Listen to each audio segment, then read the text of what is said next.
Hello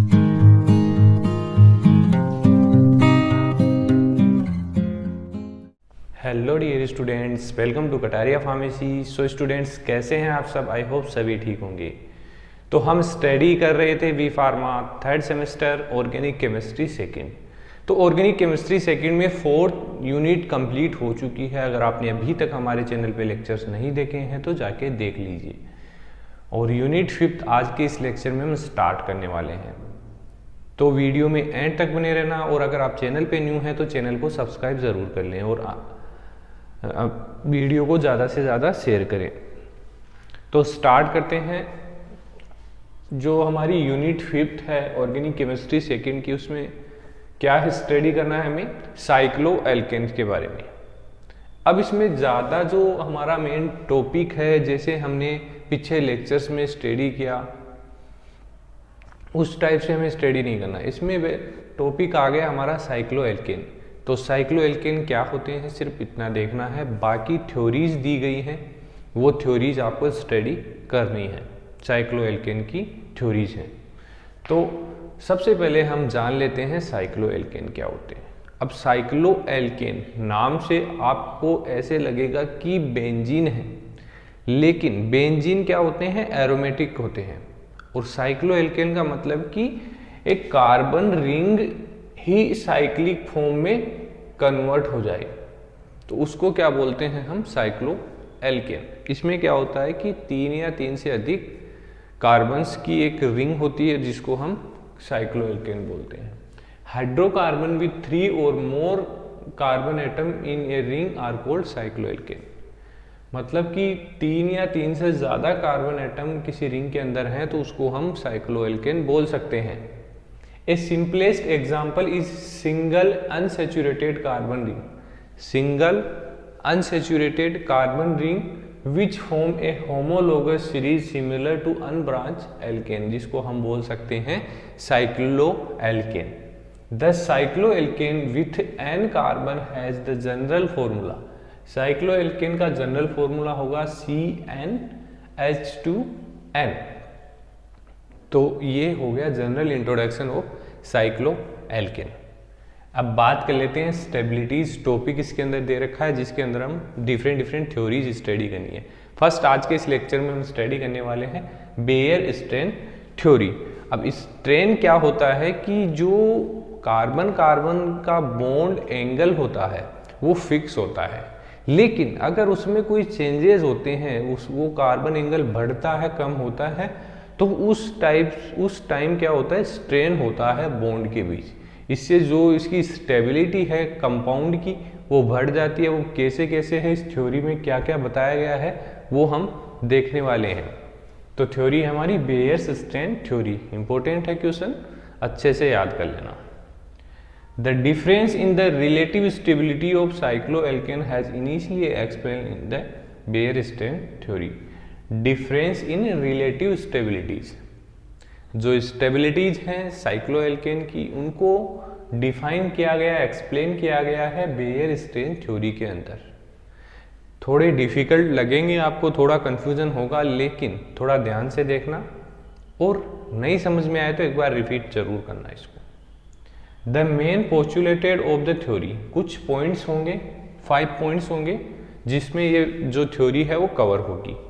first है, in cycloalkane each carbon atom is hybridize and bonded to other 4 carbon atoms.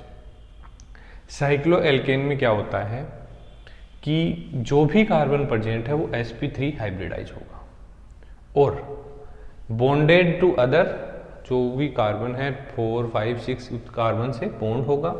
The angle between any pair of adjacent bonds should be tetrahedral.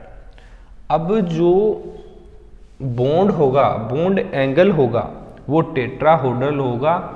कोई सा भी group हो carbon का, उसके बीच उसका जो value होगा वो 109 डिग्री 5, ये होगा इसका बॉन्ड एंगल, जो एक फिक्स है। अगर इसमें कोई चेंजेस हैं तो वो आगे देखेंगे। Due to the cyclic nature, cycloalkane are planar in nature. Plane हो गया साइक्लिक नेचर की वजह से। As a result, the bond angle between adjacent carbon in the ring are not longer equal to normal tetrahedral. इसलिए जो इसका bond angle है carbon का वो चेंजेज नहीं होता है नॉर्मल कंडीशन के अंदर।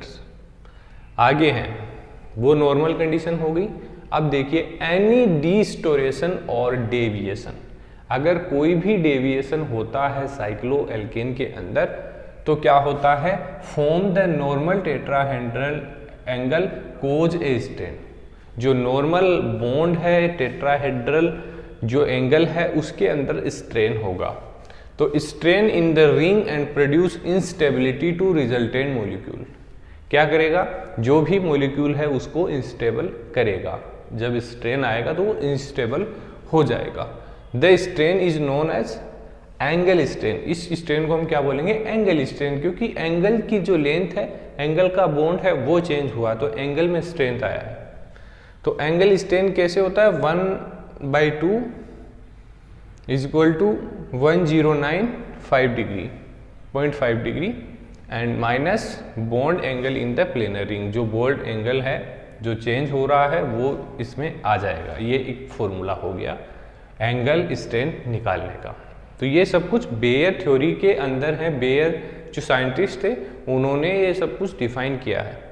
फोर्थ है the greater the deviation from the normal angle greater will be angle strain. जैसे जैसे डेविएशन बढ़ेगा किसी भी बॉन्ड पे, जैसे उसका जो एंगल स्ट्रेंथ है वो भी बढ़ता जाएगा and hence greater the reactivity of cycloalkane. अब देखिए मेन पॉइंट यहाँ पर आ गया है, जैसे जैसे डेविएशन बढ़ेगा वैसे वैसे स्ट्रेन बढ़ेगा बॉन्ड एंगल का, और जैसे स्ट्रेन बढ़ेगा वैसे ही जो साइक्लोएल्केन है जिसका स्ट्रेन बढ़ रहा है उसकी जो एक्टिविटी है रिएक्टिविटी है वो भी बढ़ जाएगी, वो इजीली रिएक्ट कर पाएगा दूसरे कंपाउंड के साथ। ये चीज़ इस लाइन में लिखी हुई है। फिफ्थ है the more stability of ring system the more easily it form, और in other words the easy to formation of cycloalkane is directly related to stability of ring. मतलब कि जो भी फॉर्मेशन होना है साइक्लोएल्केन का वो डायरेक्टली रिलेटेबल है किससे, स्टेबिलिटी ऑफ रिंग। अब रिंग की स्टेबिलिटी किससे होगी, एंगल स्ट्रेन से। तो एंगल स्ट्रेन कैसे बढ़ेगा, डेविएशन से। तो एक दूसरे से कोरिलेट कर रहे हैं। Stability of ring 1 angle strain, मतलब कि एंगल स्ट्रेन बढ़ेगा तो स्टेबिलिटी ऑफ रिंग भी बढ़ेगी। ये इस फॉर्मूले से समझ में आ रहा है। आगे देखते हैं।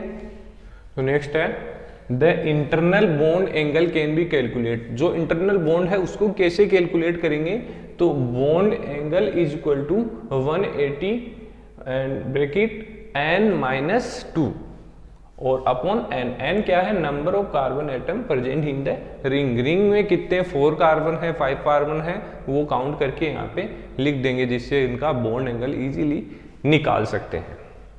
बात करें हम limitation of Baeyer strain theory. क्या क्या लिमिटेशन है बेयर स्ट्रेन थ्योरी की, क्या क्या बेयर स्ट्रेन थ्योरी नहीं समझा पाया है अपने थ्योरी के अंदर, तो वो हम देख लेते हैं कुछ points.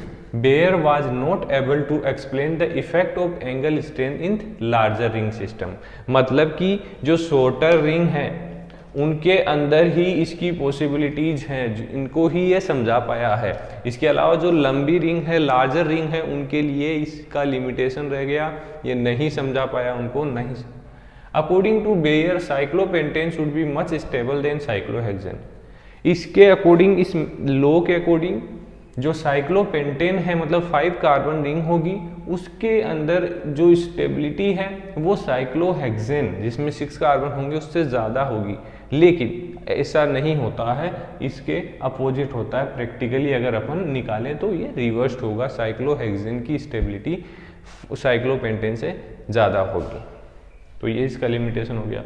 Larger ring system are not possible according to Baeyer. मतलब कि जो लार्जर रिंग सिस्टम है वो बेयर के जो लॉ है उसके अंदर पॉसिबल ही नहीं है, as they have negative strain but the exist and much stable. तो ये कुछ लिमिटेशन है बेयर स्ट्रेन थ्योरी की। आई होप ये जो लेक्चर था आपको काफ़ी हद तक समझ में आया होगा।